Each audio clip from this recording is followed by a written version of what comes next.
The FNRad Snowboard Podcast is presented by Vans. Season 5 of the FNRad Snowboard Podcast was sponsored by Wired Snowboards, the Boardroom Snowboard Shop, Anon Optics, Crow's Nest Barbershops, and Tribute Board Shop in Nelson, BC. Support also came from Mount Seymour, Grouse Mountain, and Cypress, the 3 local mountains here in Vancouver. I originally recorded a full-length episode with Jason Ford down at Cardiff by the Sea, and botched the recording. Somehow we lost most of it. As you'll hear, the idea of recording by the ocean was supposed to be, soothing, put you in that California mindset, but it's actually quite distracting. Anyway, the story's really good. I was super stoked to salvage this part of the interview because Jason talks about being one of the first pro snowboarders to jump ship from Burton to start his own company. So many companies were started by ex-Burton employees. I think I might go through and make a list to do an episode about it later on. But Jason left Burton at his prime to start Ride Snowboards, where his pro model, along with the pro models of Russell Winfield and Jake Blattner and Dale Rayberg, they changed the whole game forever. There's a lot more to the Ride story and to Jason's story, and we'll record again soon, but for now, enjoy this behind-the-scenes peek at what prompted one of the biggest pro rider team shakeups in snowboard history. I love that you're in a Burton sweatshirt, too. I'm a big Burton fan. Yeah, we were just talking. You're saying you're from the East Coast. I would have guessed California. I would have had no idea that you were a Vermont guy. Yeah, Maybe. I was born in Massachusetts. Yeah. When I was 15, we moved to Vermont.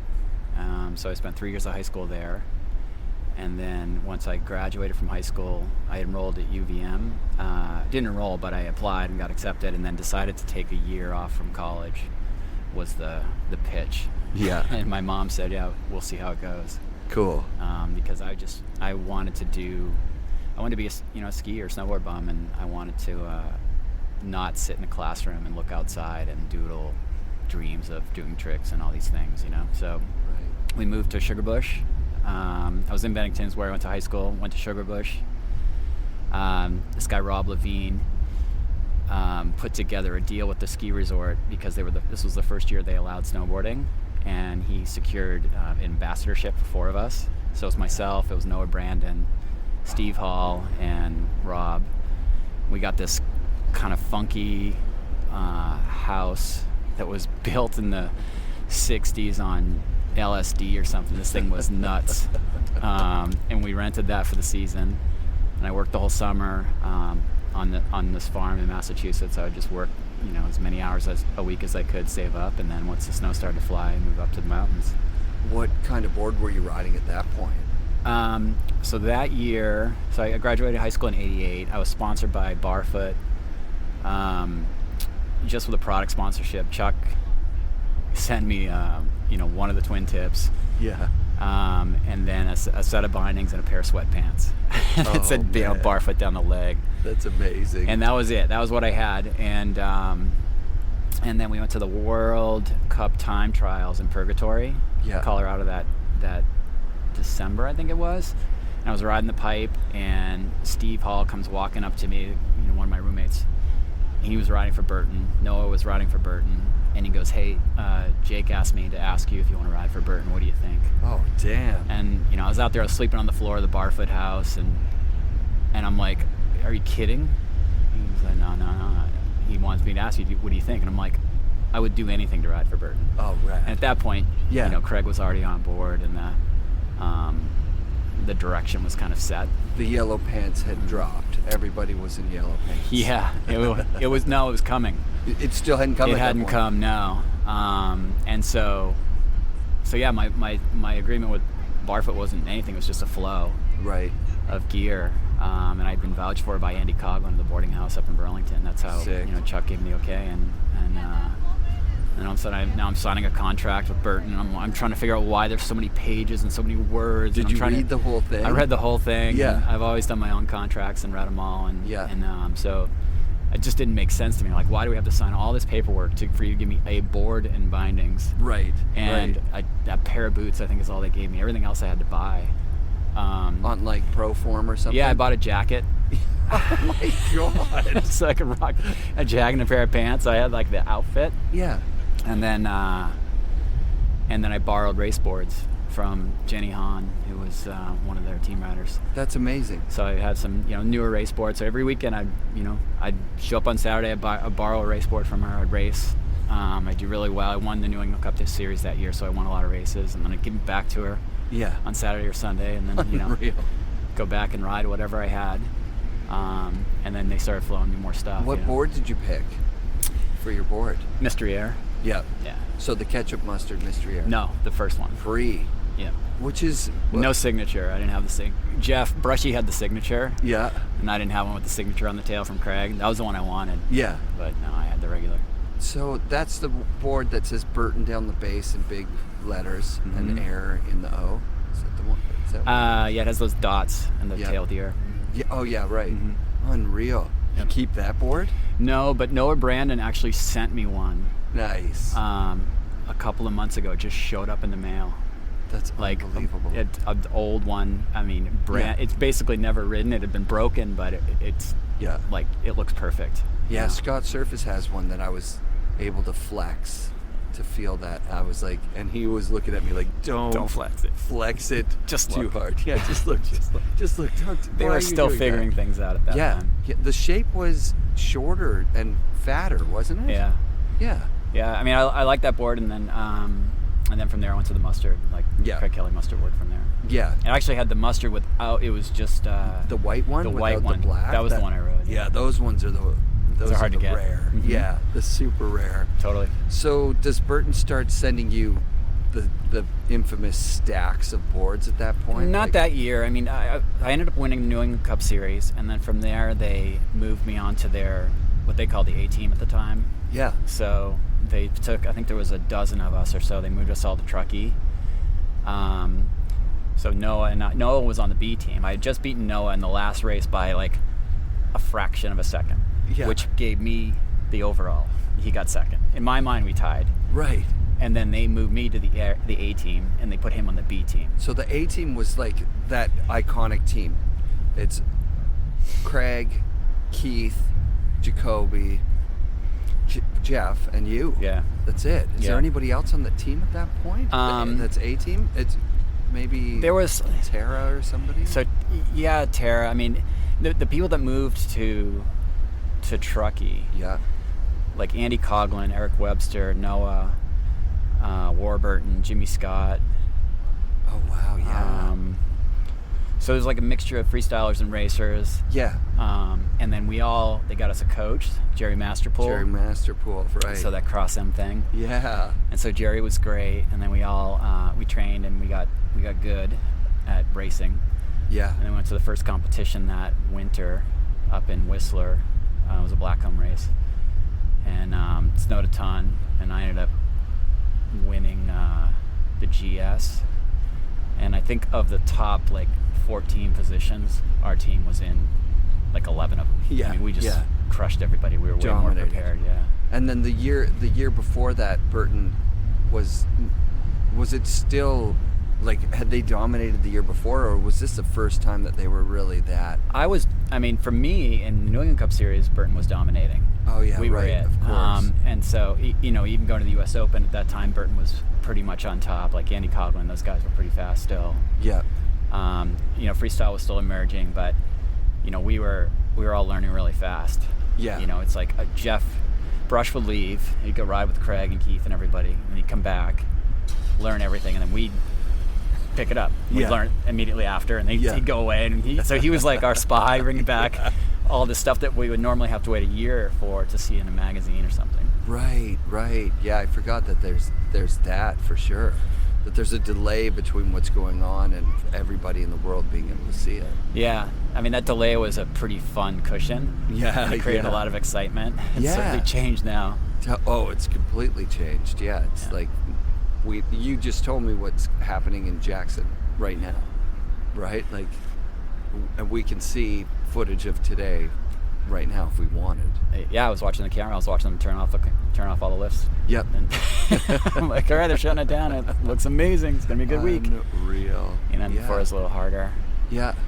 So yeah, it was. You would have toured with that team then, right? Because there was a Burton tour like you guys would do like a demo or something, or we would do yes. During the season, we're chasing contests, so the schedule's kind of laid out. You've got a handler, a team manager. Yeah. They hand you your flights, and they got the rental car, and you get in there, and the condo set. I mean, it was kind of a formula. Yep. And all you had to do was show up and buckle in and go down, and it was pretty fun. And then they went from this team of like a dozen or so people, and they started to cut it down. Okay. And they started threatening people. They started to take people off the tour. Oh, wow. And there was a threat. I mean, this is crazy, but we went to Seymour, and so that's the first time I'd been to Europe. It was a World Cup. First time I met Terrier. I think it might have been one of the early ones that he came to. And I remembered Paul Alden, our team manager, saying to Brushy, "You've got to do something. You've got to win here, or else you're going home." Oh my God. Yeah. I mean, it was pretty gnarly. That is super gnarly. Yeah, and you were like, I mean, we're all like 19. Yeah. We're like, what? My mom didn't even know I was there. God. I called her from Europe. She's like, "Where are you? Why does it sound funny?" I'm like, "I'm in Switzerland." That's like, insane. And so, yeah. So all that kind of went down, and it was like the culture of Burton was getting very competitive and very real. Yeah. And then that competition started getting in my head because I had wind. It's wind, yeah. Yeah. We got a south wind blowing here. Devil wind. Yeah. The culture starts getting in your head. Yeah, it starts getting in your head, and also, I was just having fun. Yeah. Competing. I wasn't, setting out to be good or great. I just wanted to be better than I was yesterday. Right, that was my whole drive. Yeah. And we get to this competition, and we're sitting on the side of the pipe, and Paolo Dabini asks Tim Wendell, he says, "So who's doing really well in the U.S.? Or, who's on top in the U.S. right now?" And I hear Tim say, "Jason Ford." Wow. They're right below me. Wow. And I'm like, it never occurred to me. Right. And Paolo goes, "Who's that?" And Tim looks behind, points at me. Yeah. And I see Paolo look at me, and I was like, shit. Oh, God. I'm the guy that they're going, like, what? Right. I'm not, I'd never been in that situation, so that got in my head a little bit. And so I competed there. I didn't do so well in that one. Did the team manager come to you and... No, but what I did was, and all of a sudden Trans was going to do a shoot through Europe, and they're like, "Hey, what do you think? You want to join?" I'm like, "Yeah, I'll skip Japan, and I'll go do that." So I got off the Burton bus. Yep. And didn't go to Japan. Brushy took my spot. Yeah. And then he won the pipe over there. Oh, good for him. Yeah, that's rad. So he was safe. Yeah.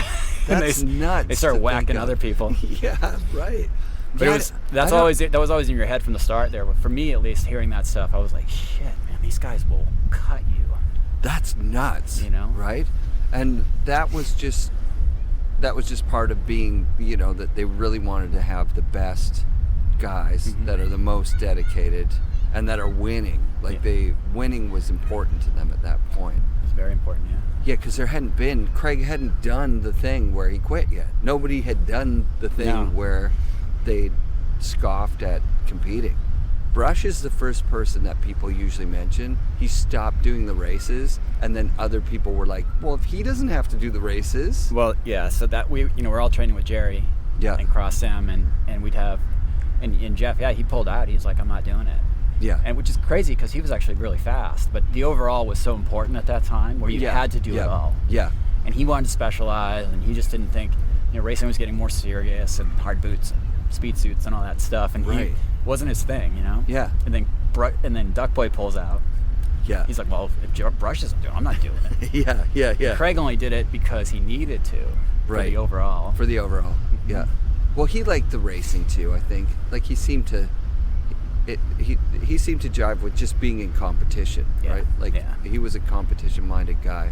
Wendell said that when Craig and he went to Europe the first time with Sims, and then they actually had a camp together at Blackcomb. Wendell worked at Blackcomb the first year, dissecting snowboarding to teach it to people. Really put them on top because they really were they can't, you know what I mean? Like they were looking at how to teach snowboarding, and that helped them get better at each aspect of how to do it. Yeah. And then that next year, Wendell did the best he ever did. Craig won the thing. And was that 89? Mm-hmm. Yeah. Probably 88 or 89, yeah. So what was it like traveling with Craig? Was there a hierarchy in the team, or were you guys just your A team and A team doesn't talk to B team, or were you buddies with Noah still? And, oh yeah, no, yeah. we were all buddies. I mean, there was a couple of people that maybe didn't jive as well as others, but Craig was always the guy. Yeah. He was older. Yeah. He was on all the magazine covers. He was he was the guy, right? Yeah. He was the guy at Sims that everybody wanted to be like. Right. So all of a sudden now he's on Burton and he can rent a car. Right. We can't, things like that. So he would drive and we would. Were you with him when he rolled the Range Rover? Mm-mm. That would have been nuts. Yeah, he was a mischievous dude, obviously. Did he ever put ketchup in your boots or? No, but I was definitely around enough of him, goofing off. Yeah. Because over the year, we traveled a bunch together through the competitions, and then when I decided to leave Burton, there was a separation for a couple of years. Yeah. And then Island Lake Lodge brought us back together. Oh, sick. We all invested in that. Oh, sick. You invested in Island Lake. Mm-hmm. Oh, that's amazing. So I got to, we would ride together there and be part of everything that was going on in that world, which was really cool. Right. We were both close with Mark Gallup, so we both traveled and shot with him a ton. Yeah. And Gallup liked that. We all joke, like, just our sort of attitudes and style worked. Yeah. And we were pretty productive with the camera. Yeah, totally. So that was good. And then, I got to do some international trips with him even after that. Sick. Yeah, so we traveled quite a bit. He was one of those guys that I felt like you had to, like for me, he was such an idol and hero. Right. But I also wanted to be my own person, and I almost had to not follow him too much. Yeah. I had to try to not be like him some. Right. Because otherwise it was just so, you just wanted to be him so bad. What was the deal with the yellow pants? Like I know that the look pants kind of spawned the yellow proper Burton pants. Yeah. But nobody wore any other color. There were other colors. There was gray, there was yellow and the red. Black. I mean, the camera and all the photographers, they backed it. They said, we love it, it pops, it's this and that, and then all of a sudden everybody just wanted it. It's just one of those trends that I don't know if, I would assume Craig made that call. Sure. They've got the entire line. He can pick whatever he wants first. Totally. But a lot of, in those Burton days, you're sort of just sent a bunch of stuff. Okay. And they're like, here's your stuff. And, you get this truck would come and unload in the fall. And then right before Christmas, you get all the next year stuff. Oh, nice. And so you're just and you're not even going home, so you're just shipping gear bags. You're getting new gear bags. You're shipping all your old stuff in a gear bag with a UPS label and sending that home. Oh, wow. Stinky, and you get to it eventually. So gross. And then you got all the new stuff, Yeah. And you don't even really think about it because it's just it's part of the. You're really excited about the new thing, or whatever it is. Right. It's just part of the thing. Sure. You're so excited. You're like, oh, it has some new colors, and new fits, and do this. And, Yeah, because that was the first time ever that snowboard pants were what they are now. They were cool. Those yellow pants were straight up the right cut. Yeah. Everything else had been ski pants before that. Yeah. Even those look pants were articulated, big puffy knees. They just weren't. They weren't right. Yeah. But the Burton freestyle pant was epic. Yeah. Yeah. They did a lot of things right. I mean, Jake and everybody at Burton pushed so hard to be progressive and cutting edge and listen to the riders, and that was you imagine this. You're a bunch of 19-year-olds, 18-year-olds, 17-year-olds, and you pull into a product meeting. You don't even know what that is. Right. And now your opinions matter. You say things. Right. And it becomes a reality.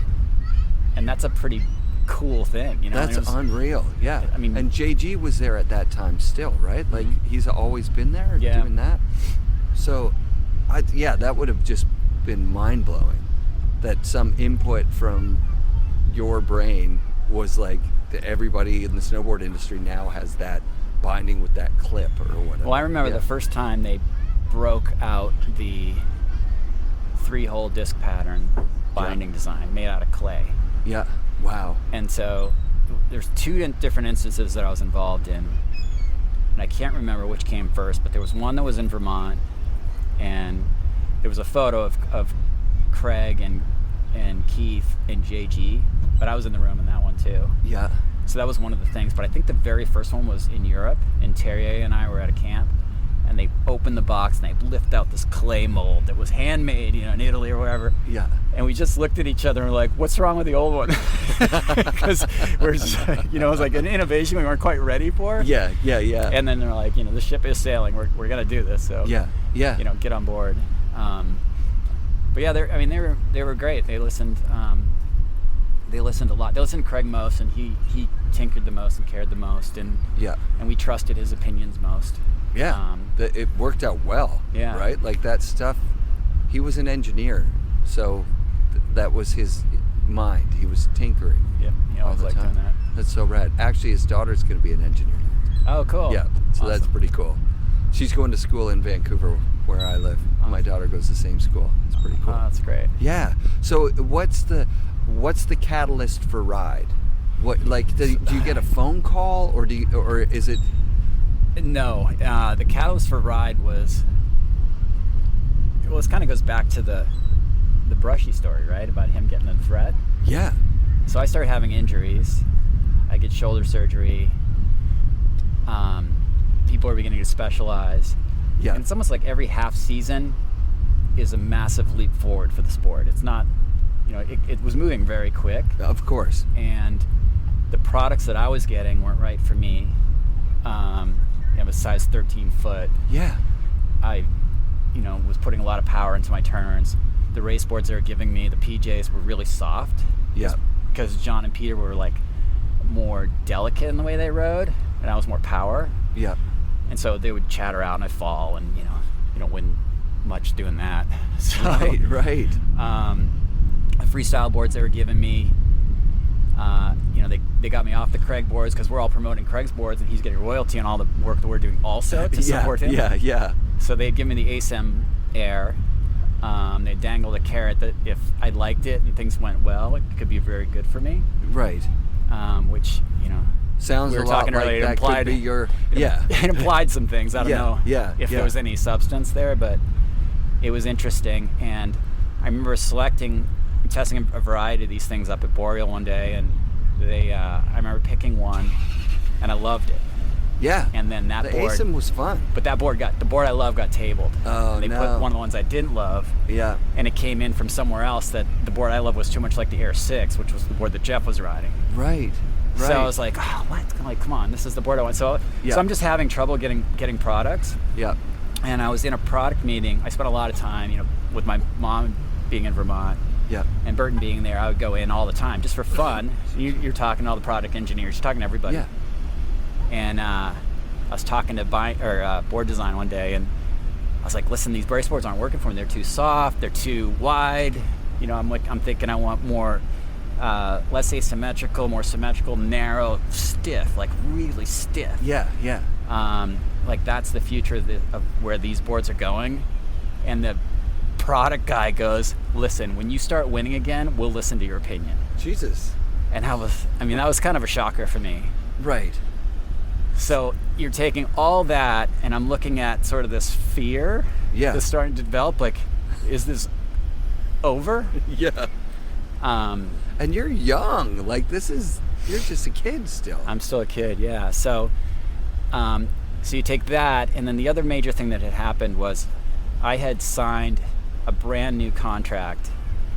I go in to sign this thing, and I had a great season the year before.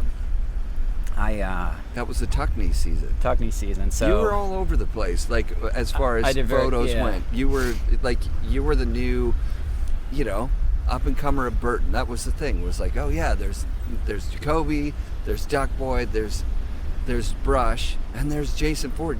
You were getting a lot of editorial coverage. Yeah. So edit was doing well. Competition results were there. I came in a very close second to Craig in the overall. And so I renegotiated my contract as I'm 19 or 20 alone. Yeah. I go and I sit down to talk about this thing. I'm trying to ask for more. I don't know what more is. And I end up settling on a number that I remember agreeing to. It was this back and forth thing. Yeah. And in hindsight, it's almost hilarious because I'm so undergunned for this meeting. Sure. And I sign. He shakes my hand. I get up and I walk out, and the entire company is standing there applauding. And I remember going, "Oh my God, I just got freaking screwed." No. Oh my God. You know? Right. I think my base salary was at, what I agreed to was $17,000 a year. Right. So that's, and I was like, oh my God. Today that's $0. Right. But like then that was like, what 30 grand would be right now. Like not like a regular job, working 40 hours a week, not getting paid very much. So I was going into that season not feeling good about what I had agreed to, and then that season, the injuries and everything sort of started to compile. Got it. And then there was this like Burton army that had started. They started going so deep in their sponsorships. Yeah. In every region where it was like everywhere you look, kids were sponsored by and wearing the same stuff as you, and it was and then, I was on the lifts one day and I see Rowan Rogers riding down the hill. Yeah. Doing a bunch of flatland tricks. Yep. And I was like, that is where the sport's going. Yeah. That is where I'm going. That direction. Nice. Was he on a Joyride at that point? Uh-huh. Yeah, when those guys were on Joyride, that Joyride team was everything like that we as freestylers noticed. Like we were like, oh yeah, that Burton thing was a couple years ago, it felt like at that point. You know what I mean? Totally. Like it was like all of a sudden there was freestyle boards, guys are riding stuff, you had to be like, was that switch? And they're spinning more, and their hands aren't up in the air. They're like grabbing their boards. They're looking like it was like a sea change. It was a whole different Yeah. deal, and I remember just being so excited about that part of the sport and seeing the part that I was in, and the pit, like the hole they were trying to put me into. They're like, we would rather see you quit freestyle and only be a racer. Oh wow. Than go the other way. Oh shit. And I'm like, okay, so I get my van. I'm in Vermont. I'm driving to Oregon alone, and I think by the time I get to Ohio, and if you've ever done a cross country trip solo, it's a great experience. I've done it a bunch, and you learn a lot about yourself. Yeah. You talk to yourself. You say all kinds of. You argue with people that aren't there. It's amazing. Yeah. And so I by the time I get to Ohio, I'm not really feeling the Burton thing anymore. Wow. And by the time I get to Boulder, I decided I was going to quit. Holy shit. And I was going to start a snowboard company. You were going to start a snowboard company. So there's nobody's called you and said, Ride is going to be this thing. No. So then by the time I get to, I get out to Oregon, I finally get up the nerve, hit a payphone. I call Tim Pogue, my team manager. At Burton. At Burton. And I was like, hey, Tim, I got to talk to you. And he's like, hey, what's up? I'm like, are you sitting down? He's like, hey, what's wrong, man? I'm like, I'm going to quit Burton. And he's like, what are you talking about? I'm like, I just can't be part of this. This isn't right for me anymore. Right. He's like, we'll get your flight right now. Fly out here immediately. Right. So that day they flew me out. I get to Vermont, I go in, and I sit down, I talk to Jake and a few others, sort of state my case. And this isn't like some sort of like I want more money thing. This is you're just not feeling what's going on. It wasn't going to be a good fit for me anymore. Right. And the direction they were heading as a company wasn't aligned where I had decided I wanted to go. Yeah. And so it was just going to be a rub, and yeah. And that was it. So we dropped the bomb, and then they end up agreeing to let me out. I grab so the idea was going to, I explained everything to Tim Pogue what I'm going to do. Right. Because I was like, here's the deal. I'm going to leave. I'm going to start my own snowboard company. I'm going to do it with Noah Brandon. Rad. Brad Stewart was going to be involved. Cool. And then, but I didn't say Brad's name. Right. And I basically lay out the plan for Tim. Yeah. But then we hold the plan back from everyone at Burton. Right. So I can get out of my deal. Right. So Tim, I don't know if he had been talking to Jamie yet or not, but I go to, that thing ends. I go to New Zealand and Australia for a month with, Achenbach and Don Schwartz, Rad. Sean Johnson. Rad. And we go down there. I've never been down there. It was a really fun trip. And then when I come back that summer, we're living in Southern California at that point, and Tim Pogue shows up and says, right at ASR, he's like, hey, I got to tell you something. My last day at Burton is tomorrow. Whoa. Like, what are you doing? He's like, starting a snowboard company. And I remember just feeling like, what are you doing exactly? You're stealing my idea? Was there that kind of feeling? I had that. Yeah. I mean, I certainly had that. And, I'm like, huh? He's like, we're going to call it Ride Snowboards. And I'm doing it with Jamie Salter. And Jamie wanted to call it Hardcore Snowboards, but that's a stupid name. That sounds like a Jamie thing. And I'm just like, oh, okay. And then they pick up Russell and Jake, who were my roommates. Right. And the Unity thing was what I was going to do with Noah and Brad. We were sort of discussing, is this the right time, or how are we even going to do this? Right. Because we don't have any money, and then Tim calls me one day and he says, hey, listen, I know you got your own thing going on, but we really need somebody to come in and lead the team and Rad. be on it. And I said, well, if I'm going to be on it, I want to be an owner. Yep. And he's like, all right, well, you can buy in the same price that we all bought in. Wow. And that's a good so move. let me think about it. And yeah. About 2 hours later, I call him and said, I'm in. Yeah. So And then, the first year running. of Ride, I know there was that spark plug thing. Did that even exist?